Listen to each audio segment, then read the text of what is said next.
So let's go ahead and get our first game.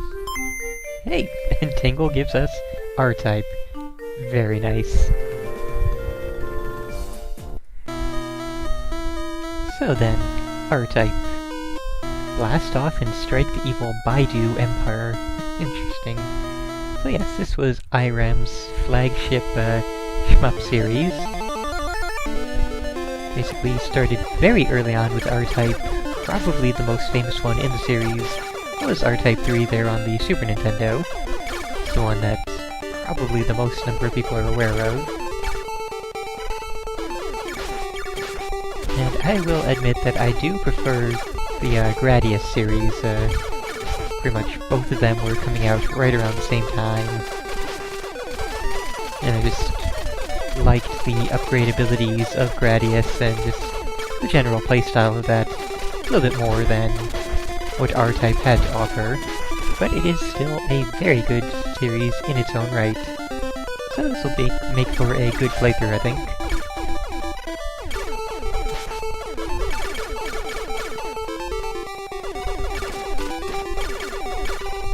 There's our first power-up. Okay. Starting to wonder there.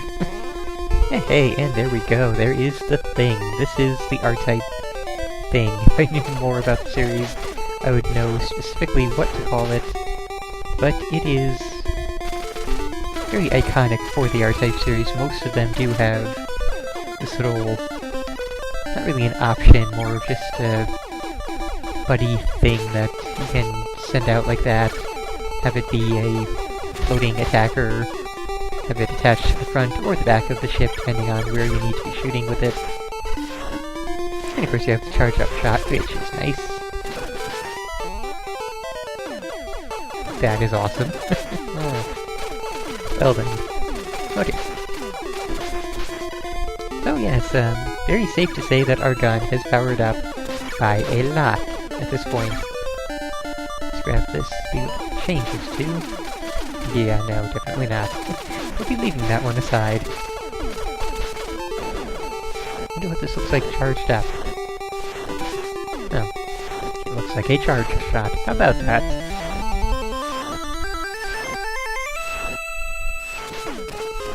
Well, let's see. What are we aiming for here?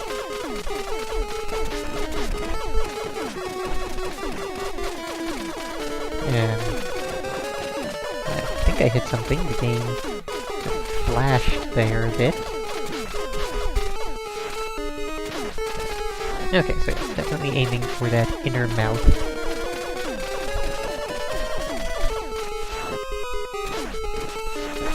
There we go. Okay.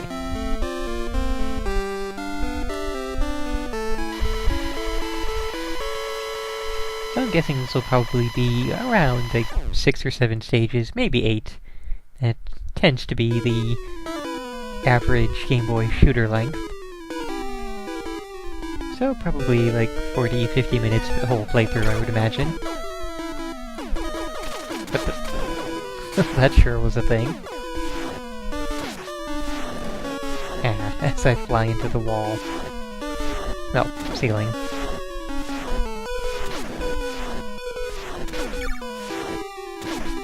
So what's the 3 do? Whoa now. That is interesting. But I will, again, stick with this little ripple laser thing we got going on here.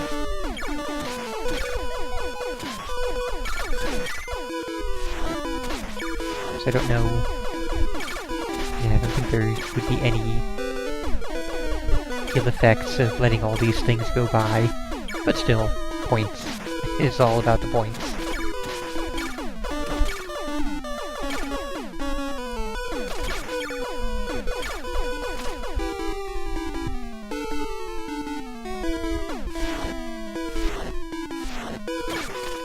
Not really much liking the music here, but since it is original Game Boy, it is forgivable. There wasn't really incredibly much they were doing with the little sound chip in there.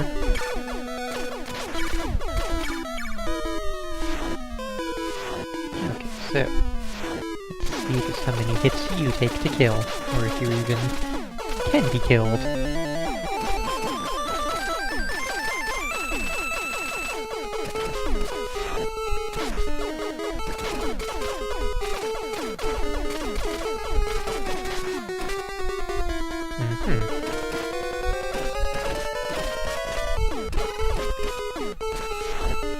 this is certainly different.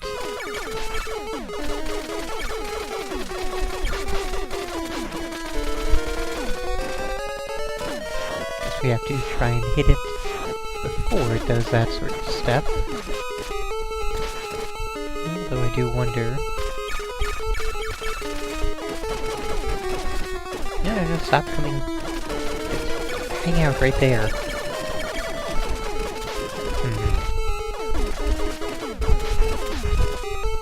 Nope, this is the first R-Type game that I've gotten to so far in these various Lexi games.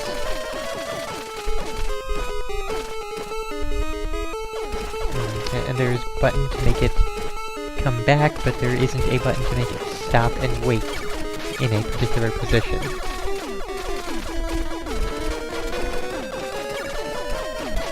Well, I'm certain that there does exist a walkthrough for this game, so... That was different. It does follow us around.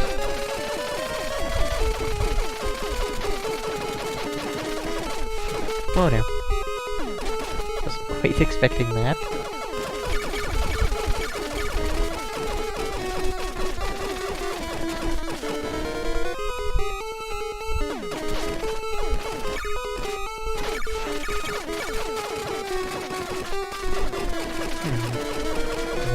I do wish that I had one of those other attacks at the time now.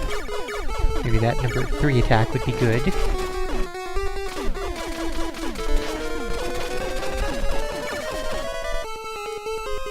Actually, even the number 1 attack would be good, since that was going out at a diagonal. Guess that will have to do for attacking this thing, since thing moving around definitely does not seem to be what I'm supposed to be aiming for here.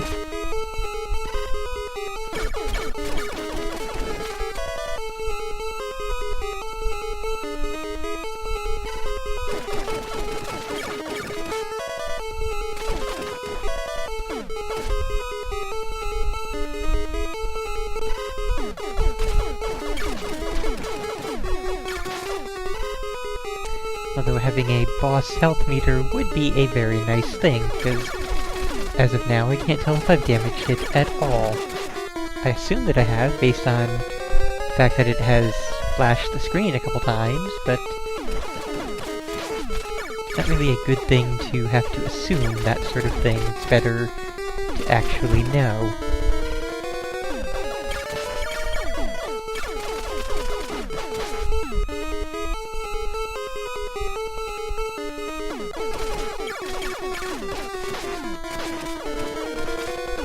So anyone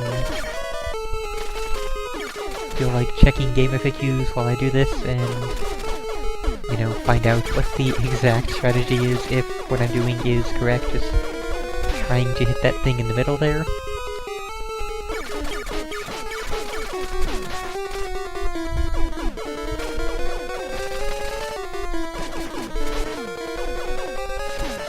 Looks like that's correct, since pretty sure that's when the screen is flashing to indicate damage. Game's not really making it very easy to tell, though.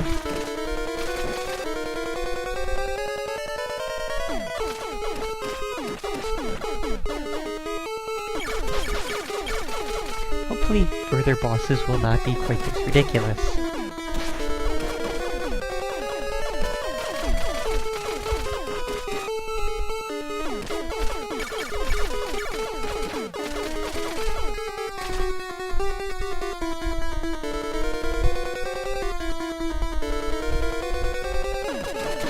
Suppose this is very much a trial and error boss.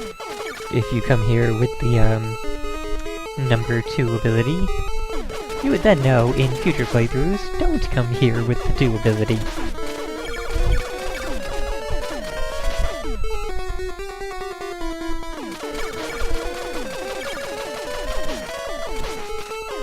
Well, we found the sweet spot there.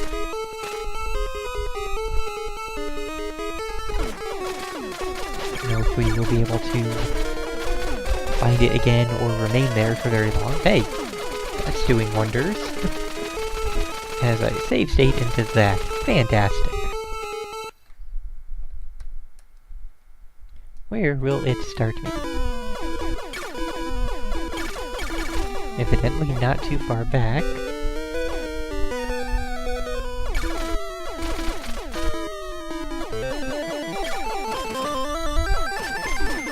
Okay, now we have the one laser, so that's an improvement at the very least. Now this is the first star type.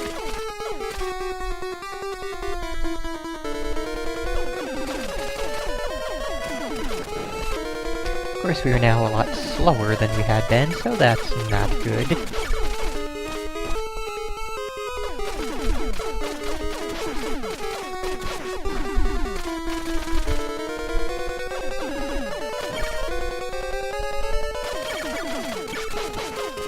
Kinda seems like a bit of a bullshit boss to be giving to us for the second boss of the game.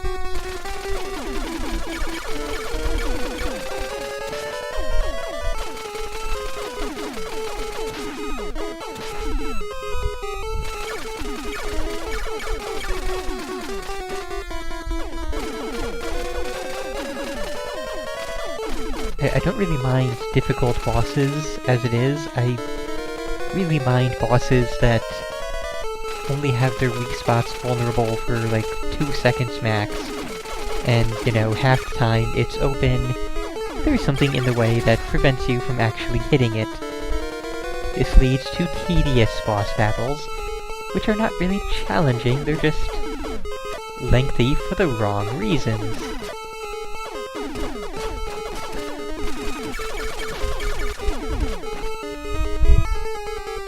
Okay, so I had confirmed we are in fact doing the correct thing. It's just going to take a really freaking long time because boss design, this is not how you do it.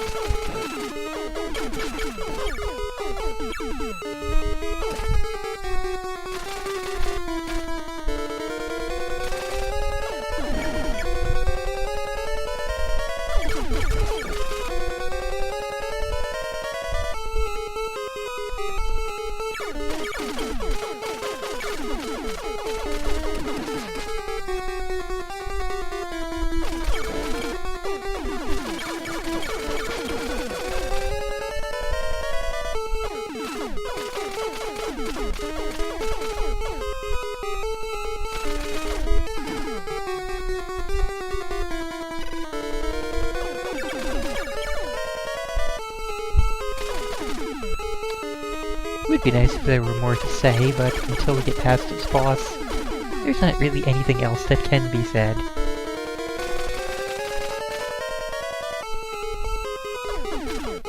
It's just a mind-numbingly boring boss.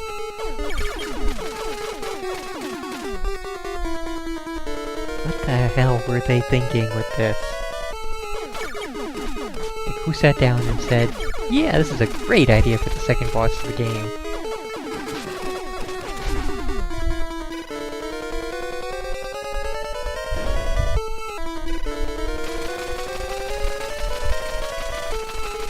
Apparently this method was, in fact, the best way to go.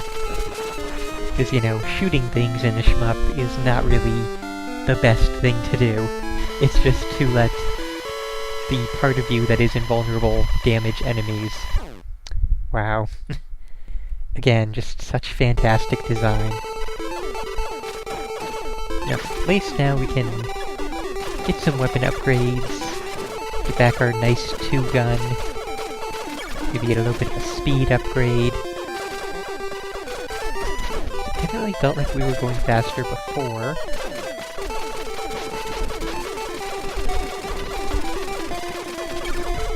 And yeah, that was certainly ridiculous. I don't know why it took so many hits to kill that little thing.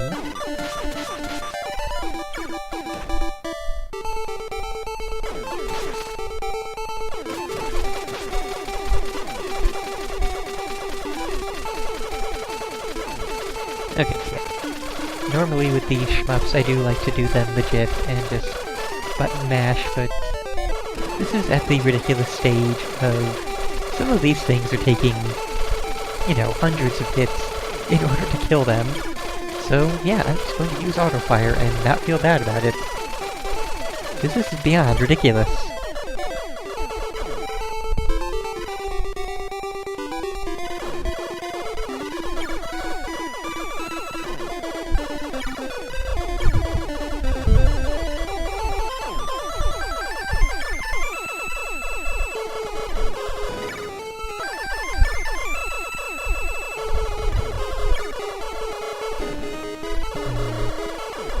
very close there. But yeah, apparently the thing on the front of your ship, that little option thing, does more damage than either the guns or the special weapons, which again, you know, this is a great shoot-'em-up where we are just dealing damage by being in physical contact with things. Yeah, this is not how you do a shoot-'em-up there, Irem. That's more of a... I don't even know what I would call that.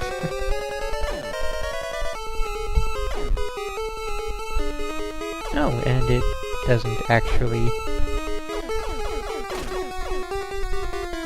Wow. Okay, let's try this again. Once again, just amazing boss design. Nothing terrible about this at all, clearly. And that's somehow stuck in mid-air. What the hell? There. Okay, we'll just wait for that to stop spouting whatever's... And we will shoot for the hell of it, even though the damage is all being done just by being in contact with the ship. This is just straight up dumb, I'm sorry. I mean, I'm sure there are a lot of R-Type fans out there, but this is kind of failing at being a shoot-'em-up.